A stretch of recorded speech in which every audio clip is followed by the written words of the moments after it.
Hello Scorpio, welcome and this is your reading. Be open-minded, hindi halos lahat makaka-resonate. Piliin lamang. Thank you nga po pala sa mga nag-subscribe at sa mga bumabalik. Maraming pong salamat. Start na po tayo.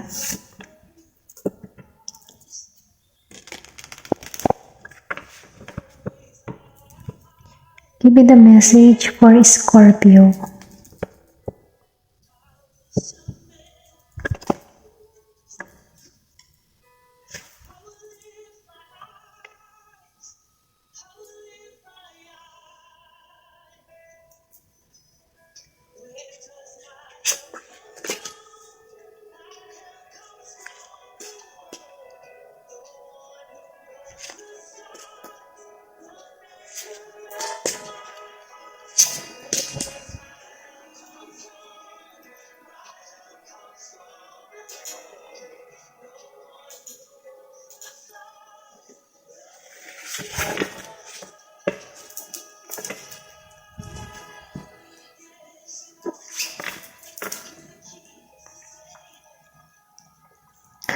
Nakikita ko rito ng Five of Pentacles, upright. King of Wands, upright. Then, Eight of Cups, upright. The Moon, upright. And Ten of Wands, upright. Okay? Start na tayo.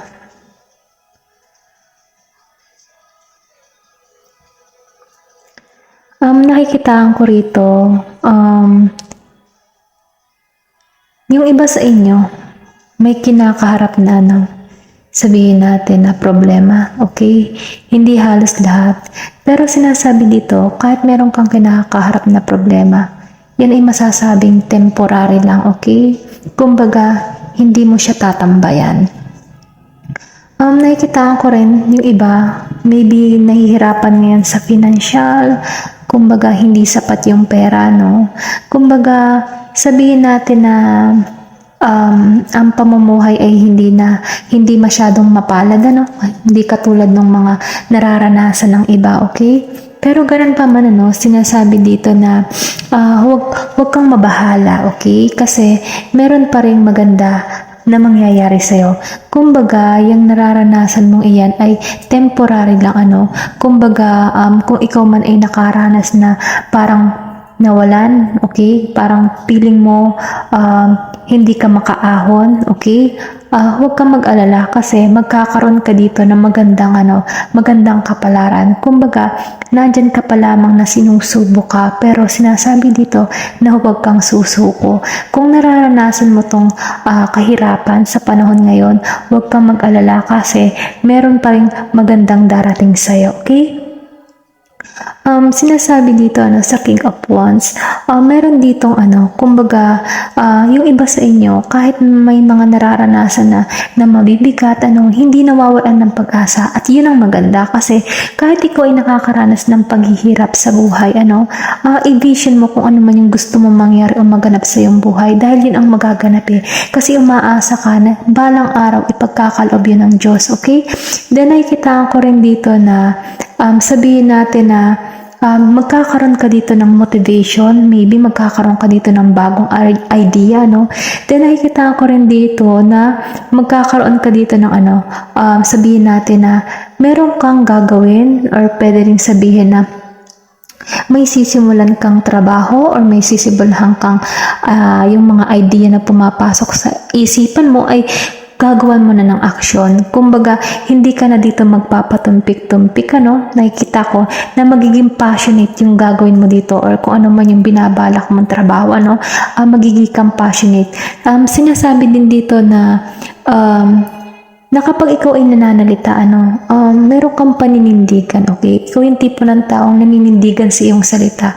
Kasi nakikita ko rin dito na yung iba sa inyo, confident talaga na mararating niya talaga yung kanyang gustong mangyari. Kasi diba, merong iba na, alam mo yun, kahit ang ng pangarap niya, yung parang ang mataas yung pangarap niya, pero minsan pinanghihinaan ng loob. Ikaw kasi yung tipo ng tao na, alam mo yun, sasabihin, mararating ko yan. Ganon yung energy, mararating ko yan, makakamit ko yan. Yung ganon, makakamit ko kung ano yung pangarap ko. Dahil nabivision mo kumbaga, na ilalarawan mo kung ano talaga yung gusto mo mangyari sa buhay mo. Okay? Ayan. Then, dako tayo dito sa ano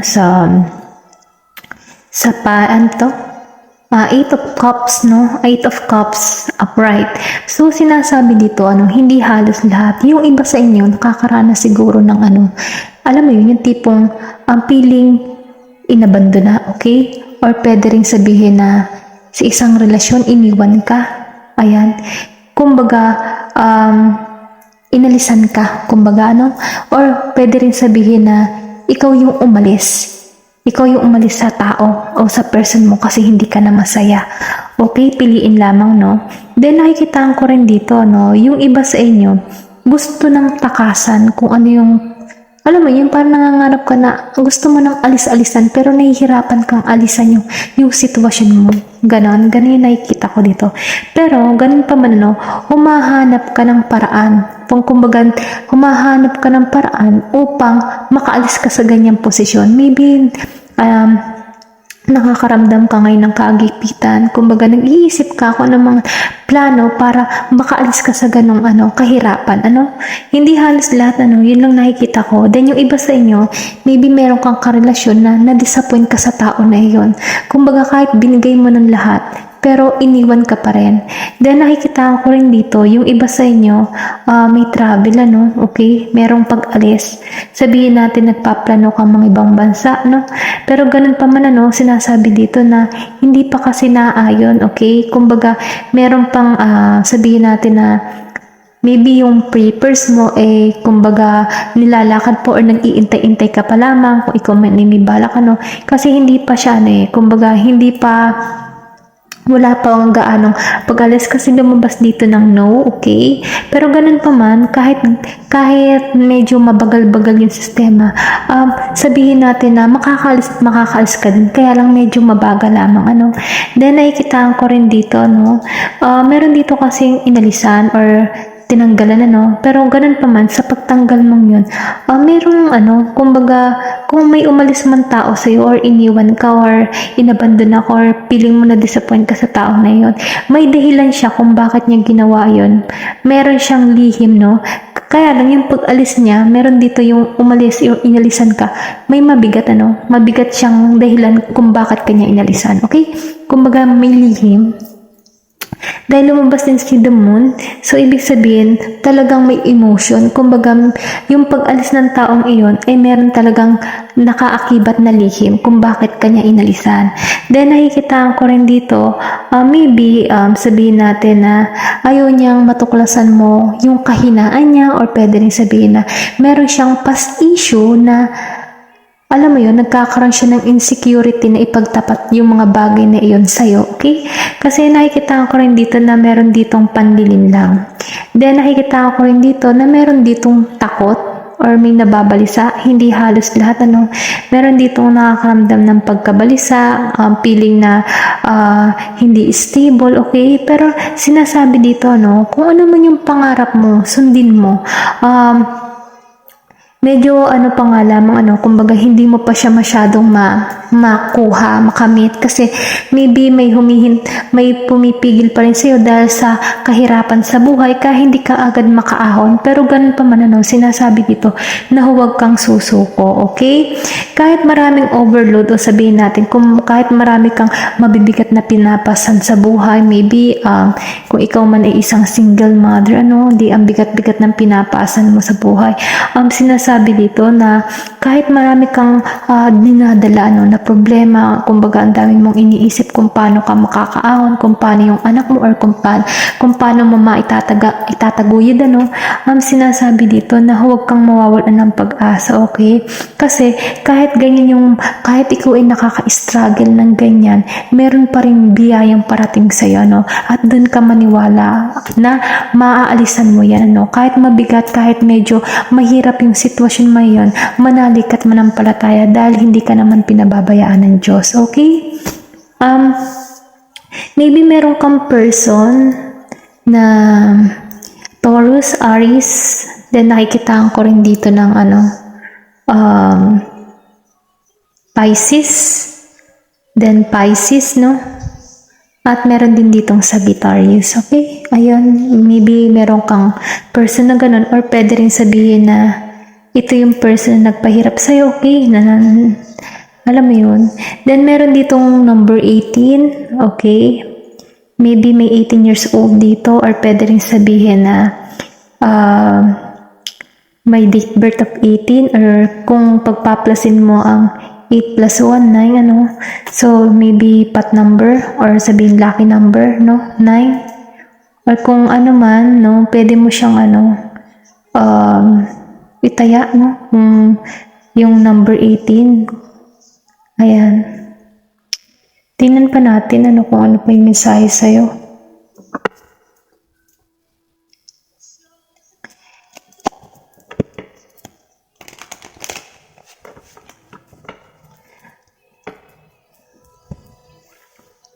Okay, give me the message. Okay, gratitude. Basang gratitude. Impartiality. Then, perception. Okay? Sinasabi dito, magkakaroon ka dito ng pangunawa. Maybe may takot ka, may takot kang kaharapin yung mo. Kung makikita mo, medyo nag-aalala yung babae. Kumbaga, hindi niya alam kung paano ba siya susubok muli, or kung paano ba siya hakbang. Kasi pakaramdam ko dito, kung ikaw man ay isang single mother, single father, nag-aalala ka kung paano ba. Kasi nahihirapan ka sa sitwasyon mo, ito yung nagpapabigat sa iyong kalooban kasi marami kang dinadala-dala dito, okay? Pero ganun pa man, kahit marami kang dinadala dito, inuutusan ka dito, huwag kang susuko, Kasi kahit meron kang nararanasan na mabigat, meron niyang kapalit na kaginhawahan, Kumbaga, kahit narito ka sa posisyon nito, maniwala ka't maniwala, may ibibigay at pagkakalob sa'yo kasi ginagabayan ka dito. Sinasabi dito kung ano man yung kinatatakutan mo, huwag kang matakot kasi meron naghihintay sa iyong biyaya at tagumpay, okay? Kung makikita mo, emerald yata ito, Kumbaga, kung itong pagsubok na ito na kinakaharap mo, meron niyang kapalit na kaginhawahan. Kumbaga, magkakaroon ng transformation or transformation na magaganap sa iyong buhay, okay? Kumbaga, huwag kang susuko, okay? Ayan lang. Then, nakikita ko rin dito sa impartiality. May babalance mo ang lahat-lahat, okay? Kung ikaw man ay nabibigatan, parang hindi mo na maintindihan, hindi mo na sobra ng bigat. Sinasabi din dito, kasi lumabas din tong vision. Kung ano man yung gusto mong mangyari, mailalarawan mo yan dahil lumabas tong vision.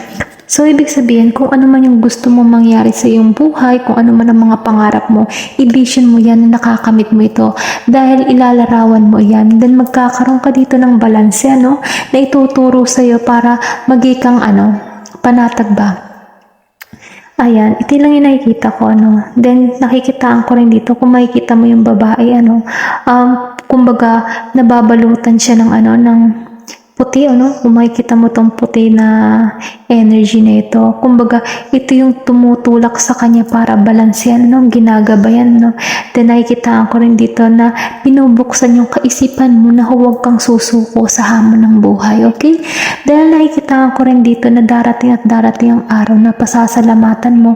Yung mga tao din tumutulong sa'yo at nagbibigay ng lakas ng loob sa'yo para sumulong, Then, nakikitaan ko rin dito na kahit nahihirapan ka, may mahal ka sa buhay na sumusuporta at kumbaga chini-cheer ka na huwag kang susuko sa laban kasi yung mga tao sa paligid may umaasa at nagmamahal sa'yo, okay? Then tingnan pa natin kung ano yung mensahe sa'yo ni God.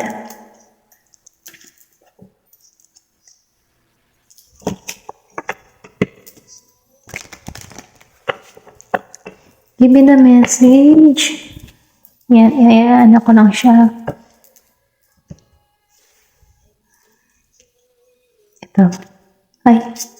Ito. Kung makikita mo dito, ang sabi niya sa'yo ay I will not leave you comfortless. I will come to you. O di ba? Parang tugma-tugma sa iyong sa iyong nararanasan Parang sinasabi dito na hindi kanya hindi kanya iiwan na nahihirapan or wala. Kumbaga, siya ay laging nariyan sa iyo, ginagabayan ka. Kasi ang mahal na Ama at si Papa Jesus ay good provider. Maniwala ka, kahit nahihirapan ka sa sitwasyon na ito, darating at darating ang araw na ibibigay yung para sa iyo. Okay, ayun lamang po. Thank you, Scorpio, and love and peace.